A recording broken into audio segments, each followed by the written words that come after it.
ओम शांति। आज हमारा जीवन बहुत सारी बातों में रुक जाता है। बहुत सारी जीवन में रुकावटें आ रही हैं, मुश्किलें आ रही हैं, जिनका हम सामना करना चाहते हैं पर नहीं कर पाते। कई बार हमारे कर्मों की वजह से ही जीवन में बहुत सारी मुश्किलें आती हैं, रुकावटें आती हैं, जो हमें खुश रहने नहीं देती। तो कौन से ऐसे 5 कर्म हैं जिनकी वजह से जीवन में रुकावटें आती हैं? हम चाहते हैं वो रुकावटें ना आए, हम हटाते हैं फिर आ जाती हैं।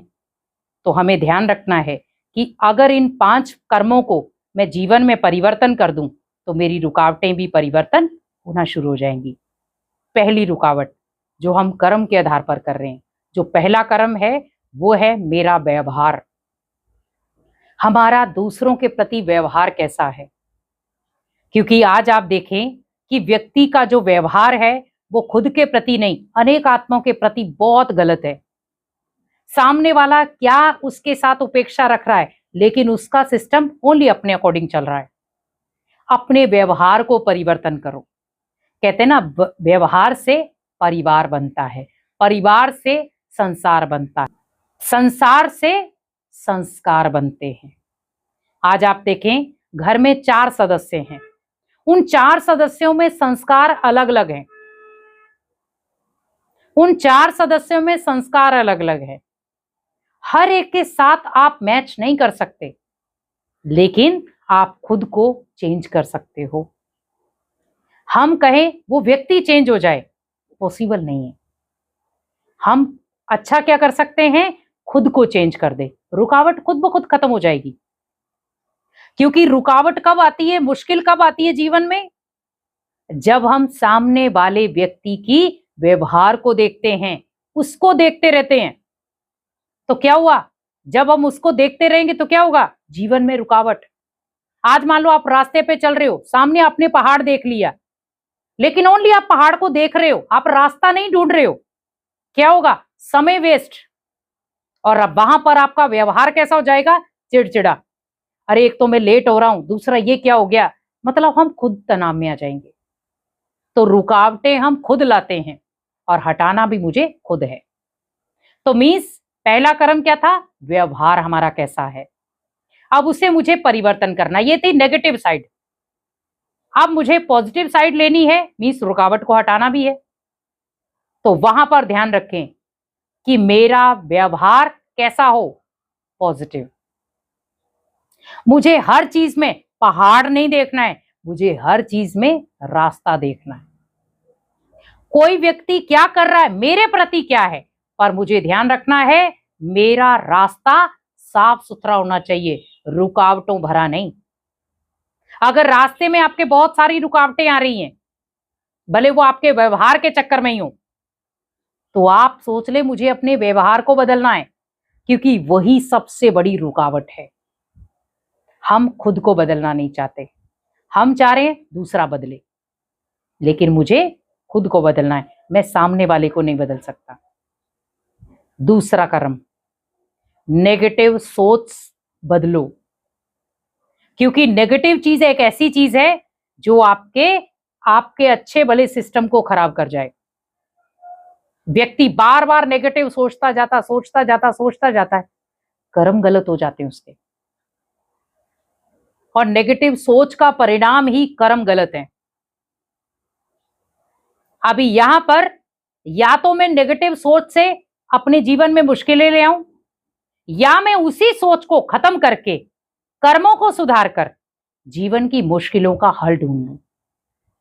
तो नेगेटिव सोच से आप हल नहीं ढूंढ सकते। तो आपको अगर हल ढूंढना है तो किस चीज से ढूंढना पड़ेगा? पॉजिटिव चीजों के साथ। तो पॉजिटिव संकल्प क्रिएट करो, तो नेगेटिव चीजें खुद बाहर हो जाएंगी। तीसरी कर्म, संस्कार परिवर्तन। क्योंकि हमारे आज संस्कार एक दूसरे के साथ टक्कर वाले हैं। हम एक दूसरे को समझना ही नहीं चाहते, एक दूसरे की भावना को कदर नहीं करते। और जब हम एक दूसरे की भावना का कदर नहीं करते तो हमारा जीवन मुश्किलों से भरा बन जाता है। हम हर चीज में एक तनाव, एक भारीपन ले लेते हैं, और वो जब भारीपन आ जाता है वो हमें जीवन में सुख शांति नहीं लाने देता। आज आप देखें, घर में 4 सदस्य हैं, चारों के संस्कार अलग अलग हैं, तो टकराव तो पॉसिबल है। लेकिन अगर वो व्यक्ति अपने संस्कारों को चेंज करना शुरू हो जाए, हर व्यक्ति को समझना शुरू हो जाए, तो क्या होगा? मुश्किलें, रुकावटें खुद ब खुद खत्म हो जाएंगी। तो मुझे व्यक्ति की कमियों को नहीं देखना है, मुझे व्यक्ति की विशेषताओं को देखना है, जिससे वो अपने जीवन को हमेशा श्रेष्ठ बना सके। चौथी चीज, हमेशा रास्ता खुद चुने, क्योंकि आज हम कुछ ऐसे कर्म करते जा रहे हैं जहां पर कोई भी व्यक्ति आपको कैसे भी पकड़ कर ले जाता है और हम चले जाते हैं। हमेशा सच्चाई का रास्ता चुने। झूठ के रास्ते में आपको भले शानो शौकत मिल जाएगी, धन दौलत मिल जाएगा, दोस्त मिल जाएंगे, पर भगवान नहीं मिलेगा। लेकिन सच्चाई के रास्ते पर भले कोई आपका साथ देने वाला नहीं होगा, पर भगवान हमेशा साथ देने वाला होगा। बहुत सारे लोगों के क्वेश्चंस रहते हैं कि हम जितना सच्चाई के रास्ते पर चलते हैं, भगवान उतनी ही मुश्किलें हमारे जीवन में डालता है। इसीलिए हमें मजबूरीवश झूठ का रास्ता अपनाना पड़ता है। भगवान ने यही तो परखना था, भगवान यही तो देखना चाहता था कि इसको मेरे ऊपर कितना विश्वास है। 1 साल का विश्वास है, 2 साल का विश्वास है कि 10 साल का विश्वास है। क्योंकि भगवान सच्चे इंसान की परीक्षा जरूर लेता है, पर उसे निखारने का कार्य भी वही करता है।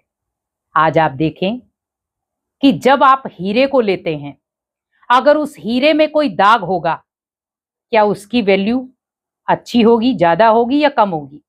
आप खुद सोचो। अब एक हीरा है जिसमें कोई दाग नहीं है, वो बेदाग है, और एक हीरा है जिसमें दाग ही दाग है, तो दोनों की वैल्यू में अंतर है। आपको भी भगवान बेदाग हीरा बनाना चाहता है। उसने कोयले की खान से इसलिए नहीं निकाला है आपको कि आपके जीवन में वो दाग छोड़ दे। उसने इसलिए निकाला है कि इस कलयुगी दुनिया में रहते हुए बहुत सारे लोगों के कनेक्शन में आ रहा है तू, लेकिन तुझे बेदाग हीरा बनना है, तो उसके लिए कुछ तो मुसीबतें सहन करनी पड़ेंगी ना।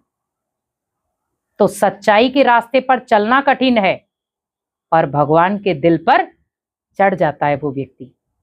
और लास्ट 5वां है कि भगवान और दुआएं, ये दोनों आपके जीवन का एक सुरक्षा कवच बन जाए। क्योंकि जब हम भगवान को याद करते हैं तो दुआएं मिलती हैं, इंसान को याद करते हैं कुछ नहीं मिलता। भगवान को याद करने से हमारी जो रुकावटें हैं, हमारी जो मुश्किलें हैं, वो खुद ब खुद सॉल्व हो जाती हैं। और हम जीवन में चाहते हैं कि हमारी मुश्किलों का हल भगवान दे, तो अगर मुश्किलों का हल चाहिए तो भगवान की याद में बैठें, कुछ क्षण उसके लिए निकालें, तो आपके जीवन में जो रुकावटें हैं या मुश्किलें हैं, वो खुद ब खुद सॉल्व होना शुरू हो जाएंगी। ओम शांति।